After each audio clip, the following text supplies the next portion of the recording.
I'm Kyriaki. I'm a mom of 3, and I'm a good mom, but I'm always learning and growing, and I bet you are too.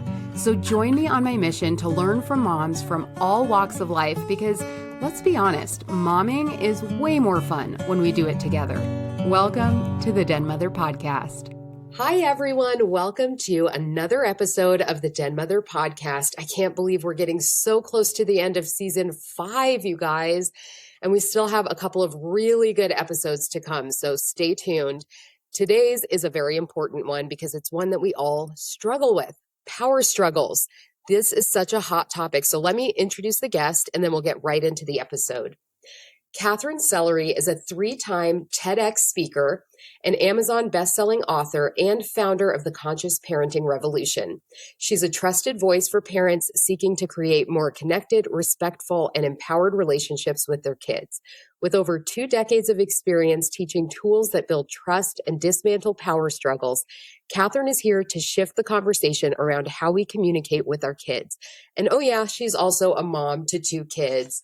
Hi, Katherine. How are you? Great. How are you? It's so lovely to be here. I appreciate the invitation. Oh, I'm glad to talk to you. I feel like this is such a powerful topic, and it's one that a lot of parents, I think, feel very helpless about. Like, once you're in it, is there any way to get out of it and all this? So I'm so excited about that. But before we dive in, I want to hear about your motherhood journey. What was it like for you becoming a mom? Yeah, well, we had about a 4.5-year gap between child 1 and child 2. And child 1 was so easy, such a dream child that you think you're a good mom because you won the lottery and you got this really easy baby. So it's like, So let's do it again. I'm looking at other moms and I'm thinking, God, what is wrong with them? Very holier than now. And you see these kids acting up and all the rest of it. And then I got number 2. Mm-hmm. And that's when I realized, whoa, you know what? You get what you get. Yeah. And sometimes you get this really easygoing belonger, and sometimes you get this really strong-willed autonomous child. Mm-hmm. And what it takes to parent them is so different. Yes. Yeah. So that was my journey to this lifetime of parenting support. So tell me how, and it sounds like with number 2, it was an issue, but how prevalent were power struggles in your own parenting journey? Well, I would say that in my family, it was a totally, do as you're told family. So there was either a lot of struggles or you just did whatever you were told to do. You confirmed. So I was actually the one who, which is shocking to me, I still can't believe it. I was the good girl. I was the one who just did whatever I was told. I didn't take the power structure on. Other people in the family did that. And of course, they paid a really high price for it. And now I look back and see it with such different eyes. But at the time, I thought, why are you making them so upset? Mm-hmm. Why are you upsetting them? I think it takes so much strength for kids to push back. Yeah. So much strength. Yeah. This is a really interesting point because I feel like when you had that kind of upbringing yourself, where it's like, fall in line, don't ask questions, power struggles can be even more intimidating because you're like, why are they not respecting me? What's wrong with them? Have you found that to be the case in your own work? I think that for myself, it was more of a just humbling experience. Yeah. You're like, oh just wait, to realize I'm not the how queen little, of motherhood. Yeah, I mean, just how little power we have. Yes. To ever make anyone do as they're told. I mean, without really having to create a big power differential, which I did see in my family of origin. And I just wasn't comfortable to do that. Mm-hmm. So I wasn't willing to go there.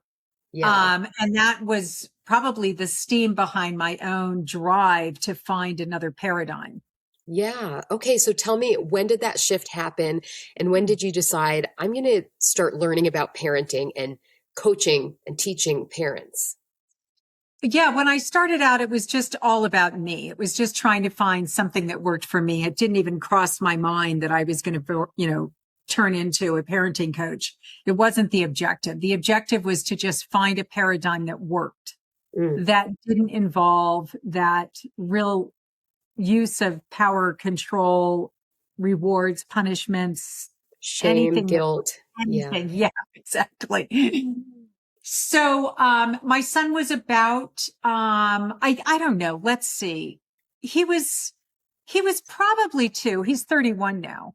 So Oh, it's wow. 29 years ago, I guess. And Mhm. it wasn't that he ever really had the terrible twos. Like I said, he was such a sweet person from the day he was born.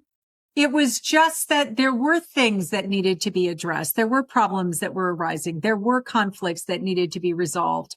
And I didn't have a paradigm that I was comfortable with.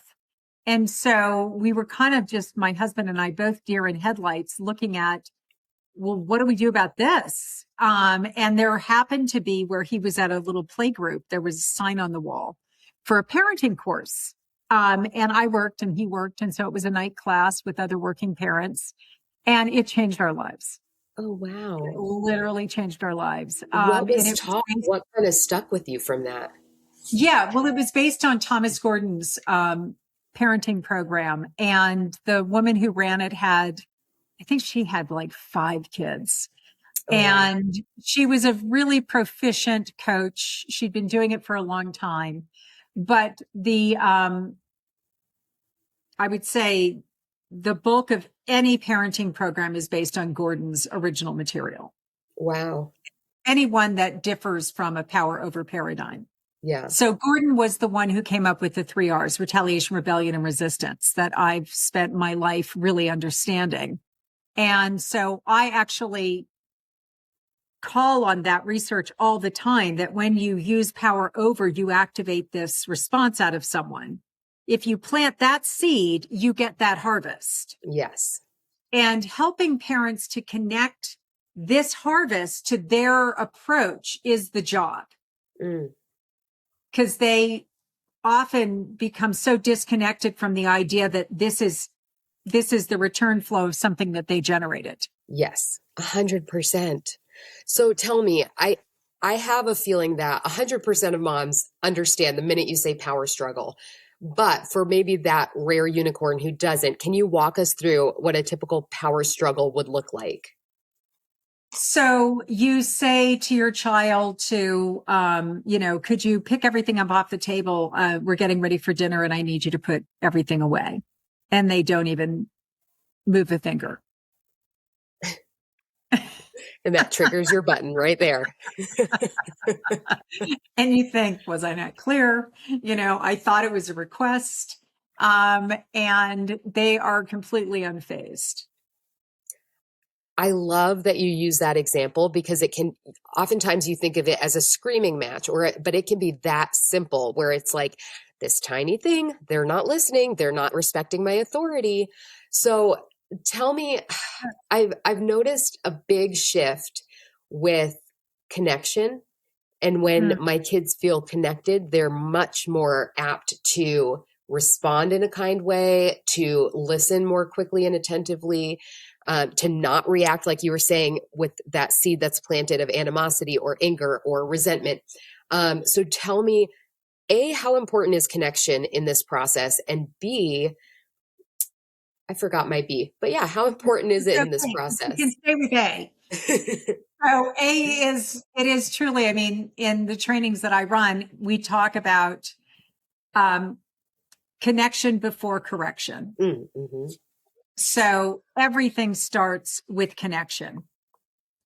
If your kids, like you said, I can just back it up a little bit and say that if we look at the different types of events that occur during the day, we have the time of the day when we are rushing to get the kids out of the house, or rushing to get them to bed, or to get dinner on the table, or to get the homework done. And all of these times are the most likely to be where the conflicts happen is in this time when we're rushing to get something done and get on to the next.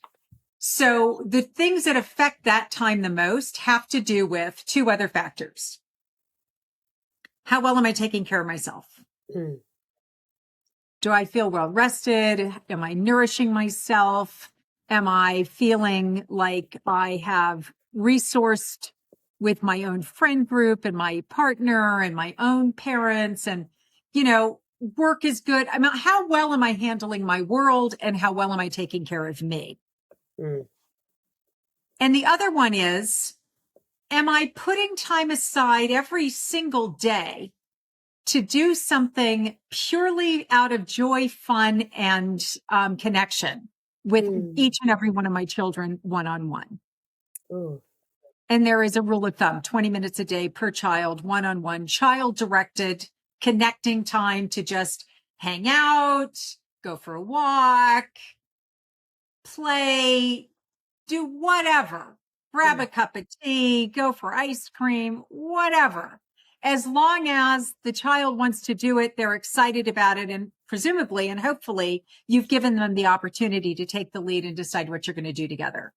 It's not time to be lecturing them on any subject whatsoever. You leave all that behind. And if you're doing that every day, you do build up a reservoir of good energy between you. And if that reservoir goes dry, it affects how you problem solve in that active zone when everything is under pressure. Wow, this is powerful, Katherine. One, because I don't think that we often take the time to connect how we are internally to how we are parenting. And so many times it's either circumstance or our own needs are not being met. And it comes out as frustration, anger, like overwhelm. We're at our boiling point already. And a lot of times I have to remind myself, they're good kids. They listen. And so it's like, am I okay? Is the situation? And obviously we're all great parents when there's time and space and all of that. But how do you implement that when you're rushing, when there's no time, when you've got to go, go, go?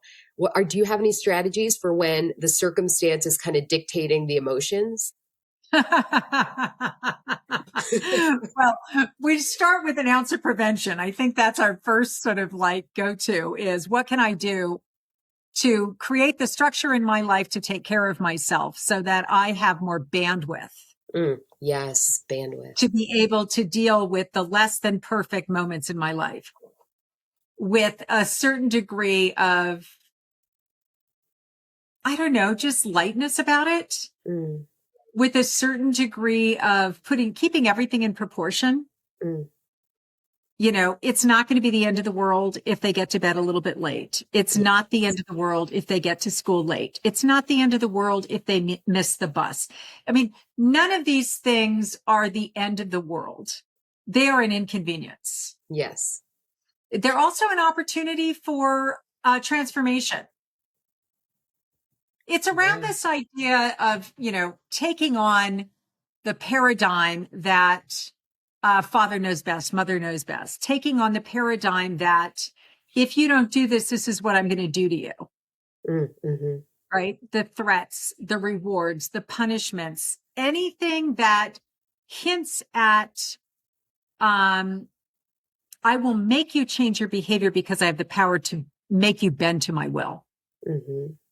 Yeah. So that's the whole game right there is what is your theory of change when it comes to behavior with any group of people? Yeah, that's the crux of it. I love that you use the word transformation because we talk about this on this show all the time. Those imperfect moments are the moments. Like that's when you get to teach. That's when you get to show how am I going to handle this situation? These are when growth happens. And a lot of times you're like, oh, this is going wrong. This messed up my plans. But it's teaching our kids when they're watching mommy and they're like, okay, she's stressed. We don't have time. And this is how she handles it versus glossing over those moments, rushing, screaming, yelling. And then that lesson sticks, but we're already on to the next thing. So I love that you talked about transformation. One of the other things that has helped me tremendously is creating systems. So for instance, like you mentioned, the morning routine, getting out the door, it's always crunch time. And so for me, it's like, okay, what's an ample amount of time that we need to do our morning routine, clean our rooms, get dressed, have breakfast?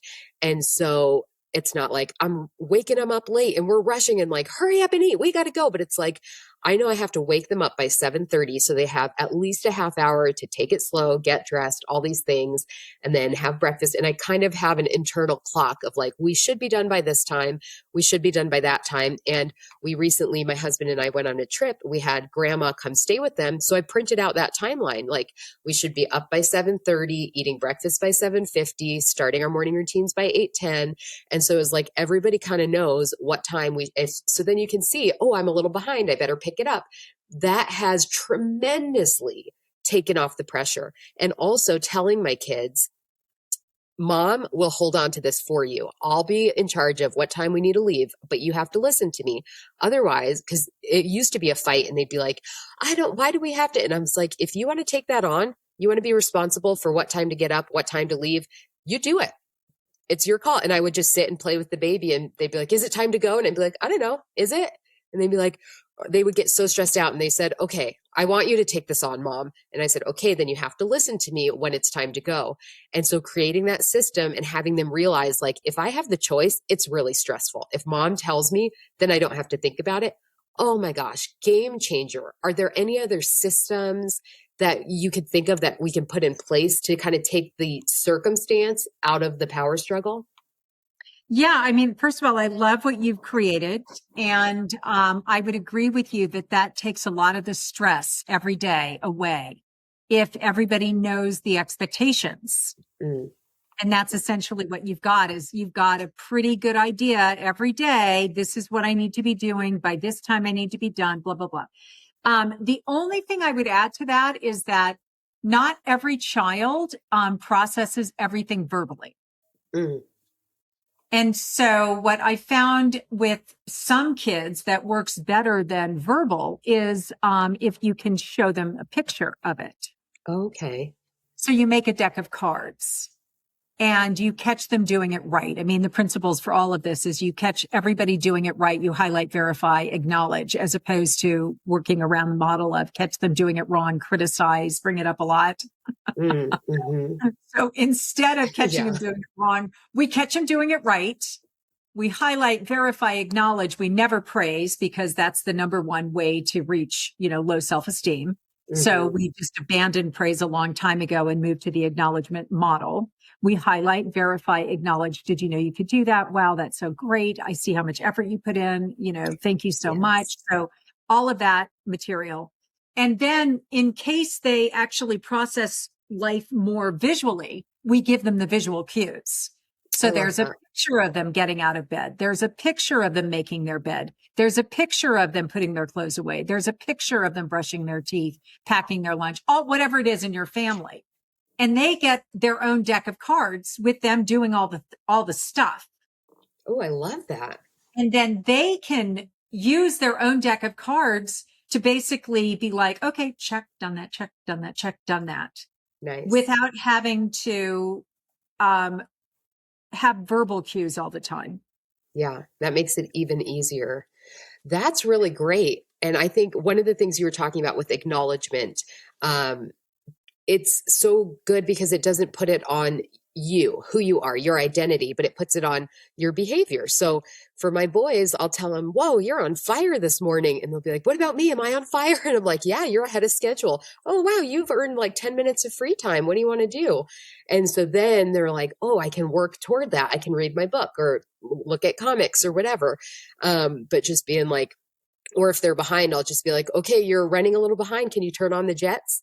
And then they're like, oh, I got to turn on the jets. And so just the language we use versus. I love those analogies. Yeah. Those are fantastic. It makes it fun. It makes it stays in the fun zone.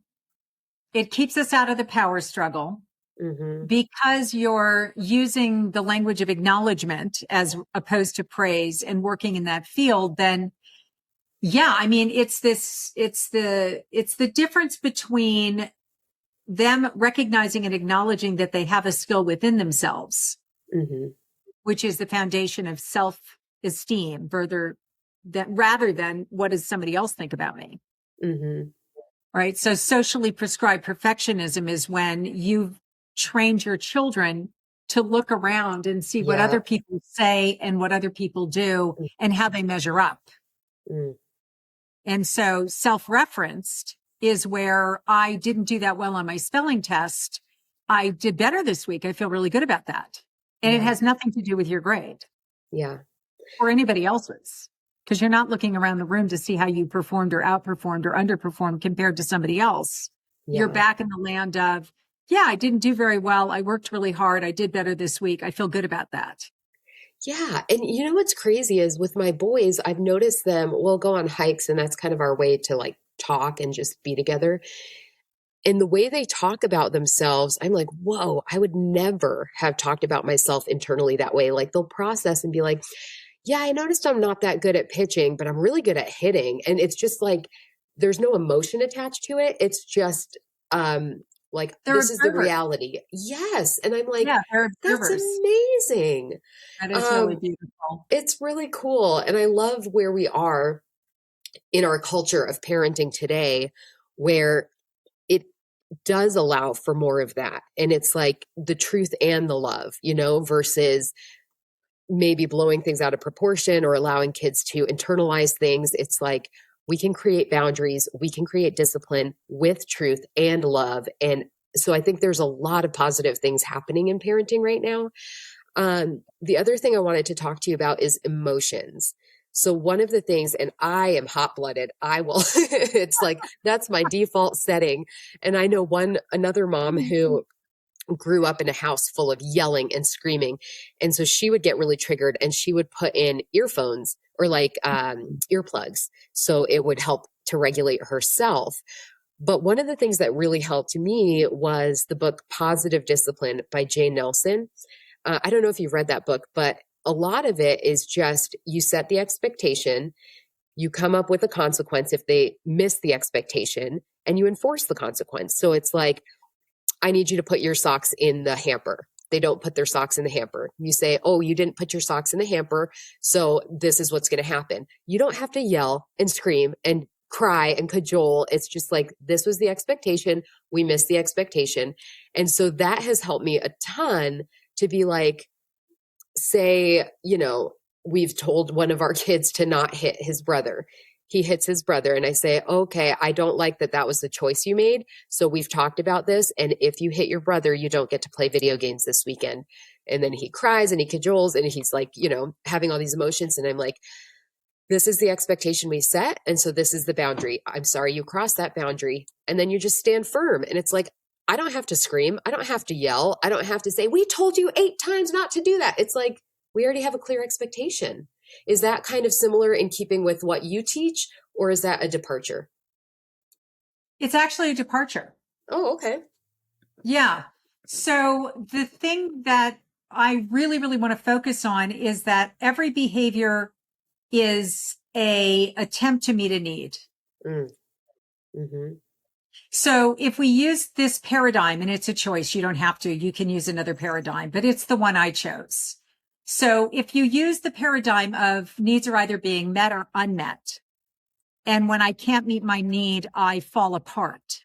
And when I fall apart, I usually do it in ways that are tragic, not necessarily just for me, but maybe for other people.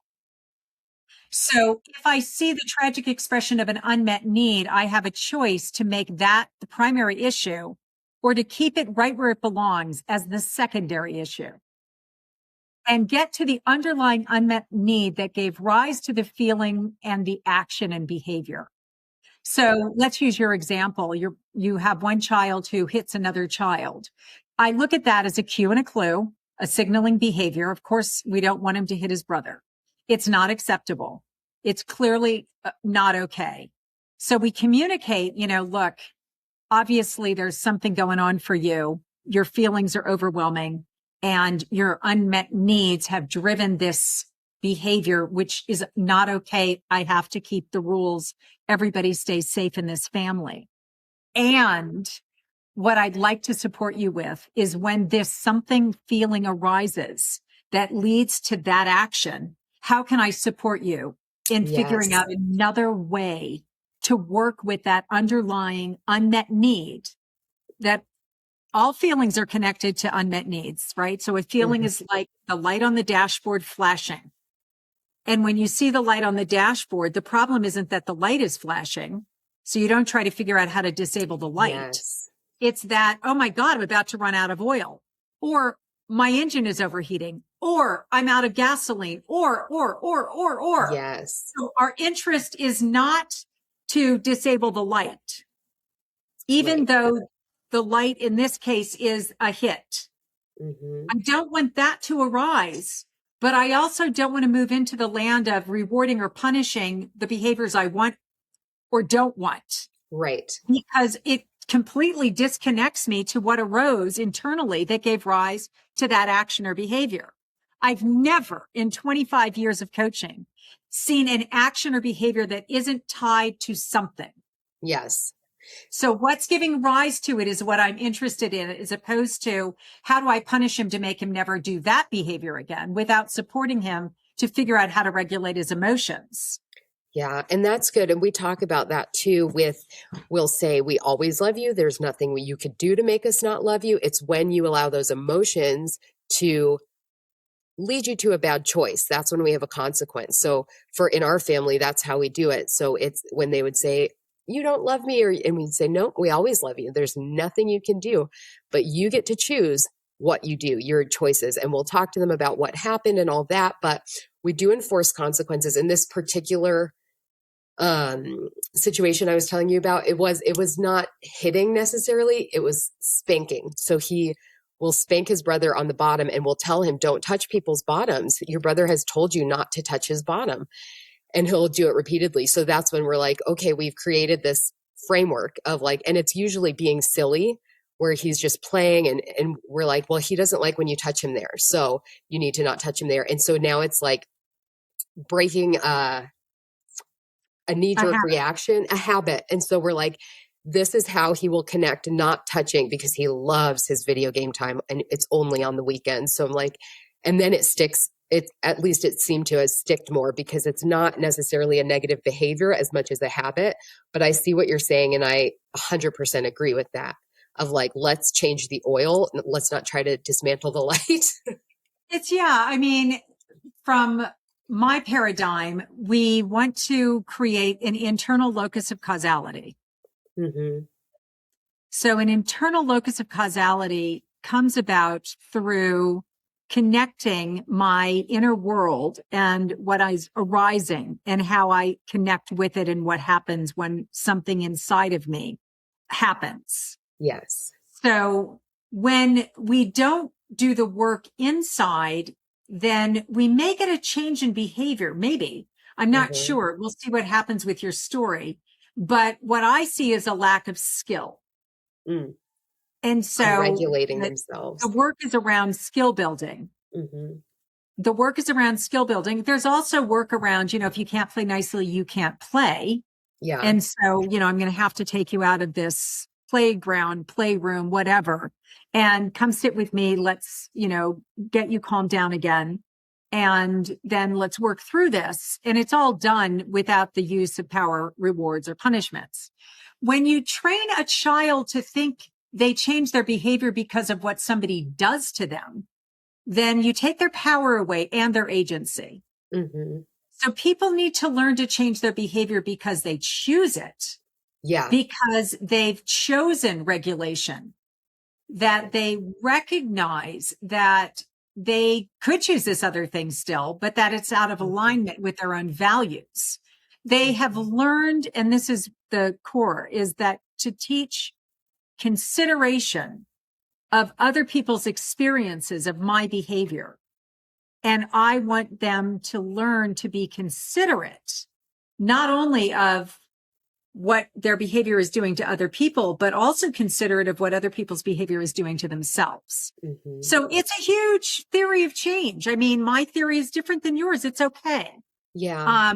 But I have a different perspective on the theory of change and how to create behavioral change. I think the underlying connection between the two, though, is I believe that our voices as parents translate into how they speak to themselves and how they regulate later in life. So it's like if they had overbearing power struggle, you didn't do this, that, it becomes that voice in their head of like, I'm bad. I did this wrong. About that. No, I'm not reporting ever that parents resort to the use. That's a type of abuse. Yes. And so I think that's the underlying and teaching that skill, because even my approach seems obviously different, but I'm like, I can see him working through that in his mind now. I love video games. I don't want to lose that. So I'm not going to make this choice. And so it's lessened a ton, but it's like, you still can't make that choice. It's just, this is the result of that choice. And so I have seen it. And one of the things in that book that I love so much is she talks a lot about natural consequences. The example natural consequences are not power and control. Yes. Natural consequences are not taking video games away. Yes, of course. That's and I was going to say, that's not connected. We can stay in the land of natural consequences, and you and I will agree all day long. It's when we lapse into the idea of using an external locus of causality to generate an internal locus of control. So he might decide at some stage to change his behavior because he wants to play video games. Mm-hmm. And he doesn't want to lose that privilege. I'd rather he change his behavior because he realizes this person doesn't like it. Yeah, me too. I would love that. And I value what this person has requested. Yeah. And I generate my self-control, but there's a lapse of self-control, and I don't know what it is, but I'm going to guess I see. that it has something to do with the dynamic in the family around the relationship his little brother has, and something about that relationship that he doesn't have. Okay. I see what you're saying. And maybe it does require some more digging. For me, it's like this particular child has a lot of body autonomy issues where he is touching and playing, and it's constantly bringing it back to being aware of where your limbs are, and so it's like we have tried those things, and he does understand and wants to respect, and then he just can't. And so that has worked tremendously. But I see what you're saying, and maybe there will be some more digging. I want to keep going though, because one of the things I've noticed is as kids grow, needs change. And right now there's a gap in my boys where before it didn't seem so different, but now my oldest is 10. And so now we're noticing a lot more. He's irritable, or, little things will set him off with his brother, and they share a room. And so as much as possible, like this morning, they were bickering, and I said, okay, I'm going to take the younger one out. You're going to have breakfast while the older one does his chores and gets dressed. Then we're going to switch. And it was so peaceful. It was like we give him his space. He gets dressed in a room by himself, and then we switch. And I have never tried that before. But again, it was altering the circumstance versus worrying about why, that type of thing. And so I'm wondering if there's anything, or is that like we need to get to the bottom of every single behavior? Or is it okay, like, I'm just going to lighten the load here. I'm just going to say you get your space for a minute. Is that okay? Or is that being permissive? Oh God, I don't think that's permissive at all. No. Okay. Permissive is allowing, disruptive behaviors, harmful behaviors to continue and not address them. Yeah. Right. And then a permissive parent, some people get stuck because the only tool in their tool shed is power and control, rewards and punishments. That's it. That's their only tool. And so they always result to power over. Mm-hmm. They may begin to notice that their kids don't have as much warmth toward them. Mm-hmm. So then they'll go to permissiveness, and they just become the doormat parent. Yes. And then they begin to feel resentful. So we can see how resentment flows can shift around. But if we use a guidance approach, which is what I teach, the guidance approach is not about ever allowing inconsiderate behaviors to continue. It's about addressing the inconsiderate behaviors. Do we need to get to the bottom of what's underneath it? It helps because otherwise you are not really ever, you're just going to keep addressing it over and over and over again, right? It's never going to stop. The problem perpetuates. There is, in solution focused therapy, the approach is definitely to try just changing things, change your routine, do things differently. I mean, you can look at it as sometimes we just need to do what you did, which is, how about if we just do this? How about if we just take turns, who gets to be in the room at what time? But it does give me a little more insight into the amount of time that they're spending together, and that, sometimes what happens is that your older one, maybe he's at a point where he needs more just time to himself. Yes. And less together time. Yes. And so when he tries to stay connected to his inner yearning for private time, it may evoke a feeling in some other people. Maybe his little brother doesn't have that same feeling. Maybe that person is still looking for more connected together time, playtime, and is feeling maybe hurt that there's a pulling back from the older brother who doesn't seem to want to spend as much time with him. Maybe, I don't know. And maybe that comes out in ways that you've not detected, and maybe you keep an eye out for that.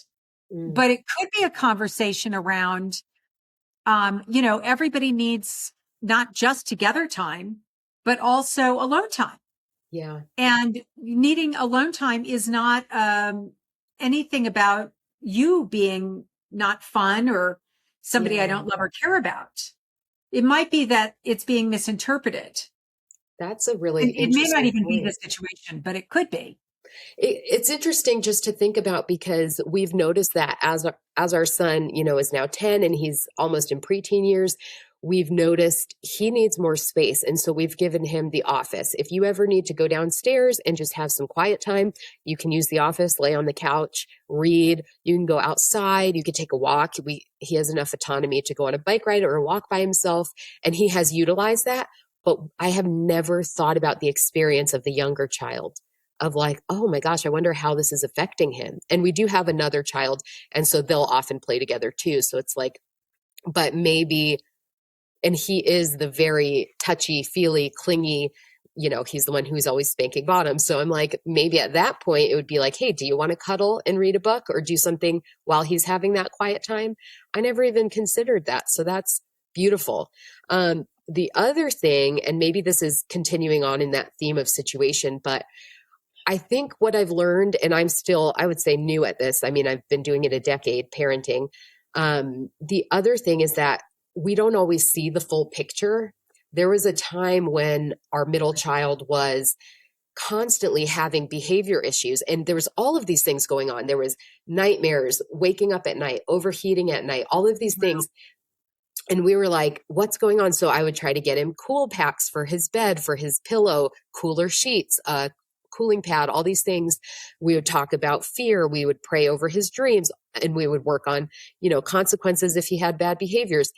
And it was like nothing seemed to work. And then his doctor was like, you know what? Based on some other things, I think he might have a hypoglycemic sensitivity. So let's just change his diet a little bit. Boom. Within 2 days, behaviors were better. No more nightmares, no more overheating. It was like a myriad of unconnected things all went away that we had been trying to address separately. And so I'm like, man, I think a lot of it, we have an internal compass as moms where alarm bells will go off and we can maybe dig into it further. But I feel like the behavior is just the tip of the iceberg. And we don't know, is it diet? Is it medical? Is it, overtired? Is it emotions? So are there any ways to parse out what's really going on? Do you have any strategies for that? Yeah, I do. I mean, again, this is why the use of consequences can be so damaging. Yeah. Because you had these behaviors that you thought you could, I guess, change by the use of consequences. Yeah. When actually he needed his diet changed. Yeah. And then he got punished essentially for irregulated, nervous system and, some other things that were happening internally that really were out of his hands. Yeah.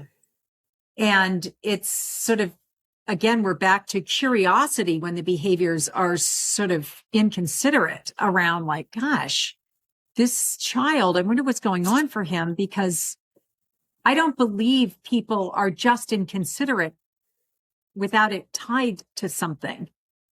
Yeah. But then that's again, a belief that I have that human beings are primarily loving and kind. Mm. And if you see behaviors that are different than that, then that's something to be interested in, curious about, like what's giving rise to this tragic expression of the unmet needs. Mm. What's giving rise to the tragic expression? And it's that we get to keep focusing on, the primary issues. Yeah. When we get lapsed into the secondary issues, we just start to develop retaliation, rebellion, and resistance.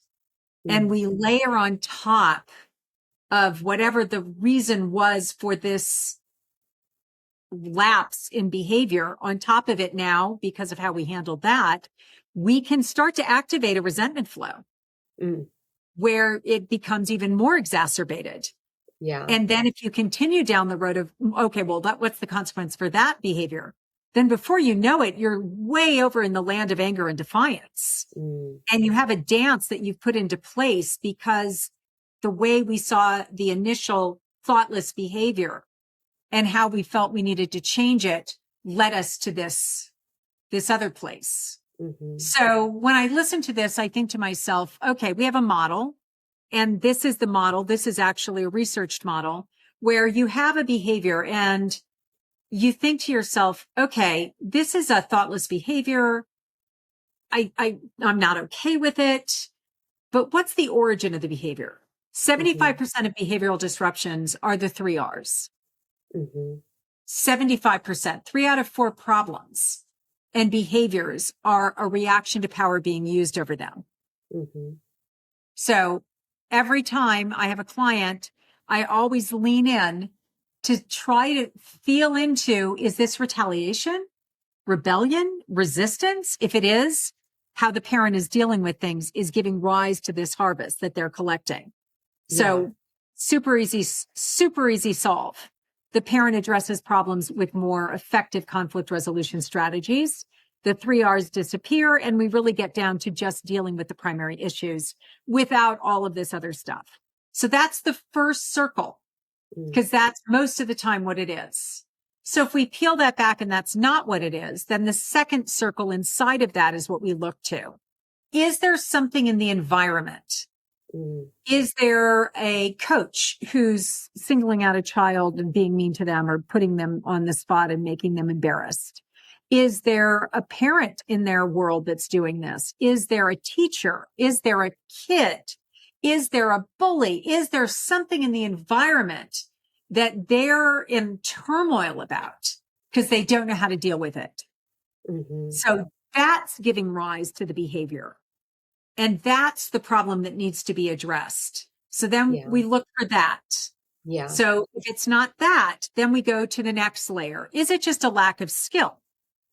Is this just a child has something arising that they don't have the skills to manage? We teach skills. And if it's not that, then we go to the next layer, which is it something else? Is it red dye number 5? Yes. Is it an allergy? Is it something that's irritating the nervous system? Because the irritation in the nervous system, the brain doesn't have a receptor like you would have if you got a bruise where it aches. So you only see it through behavior. Right. Through the dysregulated nervous system. Yes.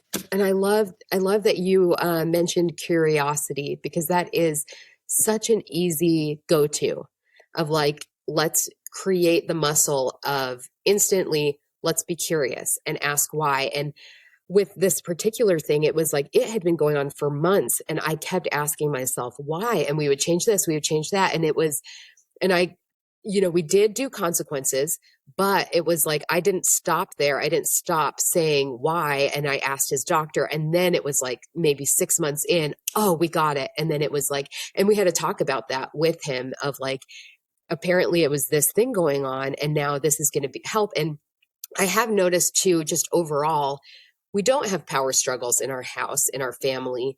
I don't know that I'm totally willing to let go of consequences just yet, because I do feel like this detective work takes sometimes a long time. And for me, it's helpful to be able to nip bad behaviors in the bud while we're searching into it, but continuing the conversation and communication and keeping the lines open with them.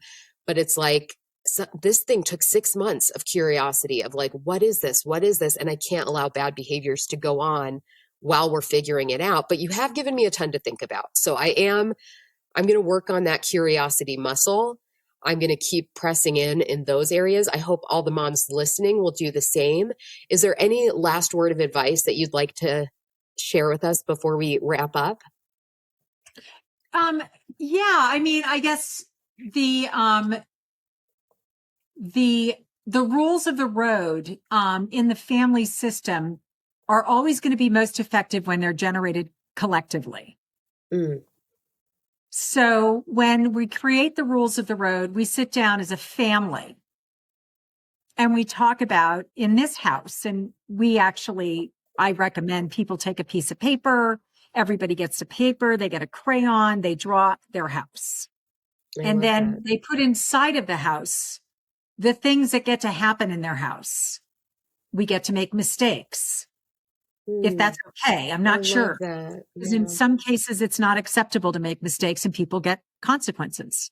Yeah. No, we love mistakes here. So how do we encourage that it's okay to make mistakes? We get to talk about things. We get to be quiet. We get to have a perspective. I mean, whatever it is, because every family is going to be different. You and I both know that. Yeah. On this scale of power over, a lot of parents have language around what respect and disrespect looks like. We could spend an hour on that. Right. Yeah. And it's so much tied to family of origin. Mm-hmm. What's okay, what's not okay in family of origin. Yeah. And how much of that can we transcend? Or how much do we make them wrong? Yes. I love giving them a say. And I love just what you're saying here. It reminds me how much we need to work on healing ourselves and reparenting ourselves, because we are bringing so much baggage into our parenting from whatever we experienced. And so I think that's lovely. I love that you challenged me on some things. You've given me a lot to think about. So it has flown by. Oh, I've loved it. So good. So Katherine, we do a little fun thing at the end, but before we get to that, will you tell everybody where to find you if they want to learn more or hire you for coaching? Sure. So, consciousparentingrevolution.com is the website. You can go there and join my free Lifeline community, family Lifeline community, which is basically just parents sharing. And, if you're having a bad day and you need a lifeline, we're there to support you. And so is the community. You can go to freeparentingbook.com and get my 7 strategies to keep your relationship with your kids from hitting the boiling point, my Amazon bestseller, free of charge. I think both of those is probably the best way to stay connected. And, through that, if you ever need to reach me, there are lots of ways to do it on the website. And that's super simple. Oh, great. Okay. I will put all of that in the show notes so people can have an easy access to those things. Now, okay, Katherine, I don't know where you are in your spiritual journey. And if you're totally closed off to this, please, I will not take offense, but every week I pray for my guests before they come on, and I just sit with them in my mind and I see if anything comes to me as far as their life, their pursuits, anything like that. And I do felt like I heard something for you. Would it be okay to share it? Oh, I love that. Yes. Oh, great. Okay. So as I was praying for you, what I heard was your voice is needed. And I saw you speaking on more and more stages. and I heard buckle up, things are about to get busy. And then but I felt like this was a joy and not a stress. Like things were about to get really fast paced, but it was exciting. So that's all I saw and heard. I hope that it comes to fruition. And it resonates. I love that. Thank you for sharing. How sweet. Yes. What a beautiful gift. Thank you, Katherine. And thank you so much for being on the show. Thank you. It was really a joy. And I appreciated that we could have a really honest conversation. Me too. I love it. I love that it's not just glossy. We get to get into the trenches with parenting. So wonderful. Thank you. Oh, thanks, Katherine. Okay, bye. This has been the Denmother Podcast. Remember, new episodes drop every Tuesday. If you enjoyed today's episode, please leave a review. It really does help. Special thanks to Jose Serna for our theme music and Katie Legou for our cover art.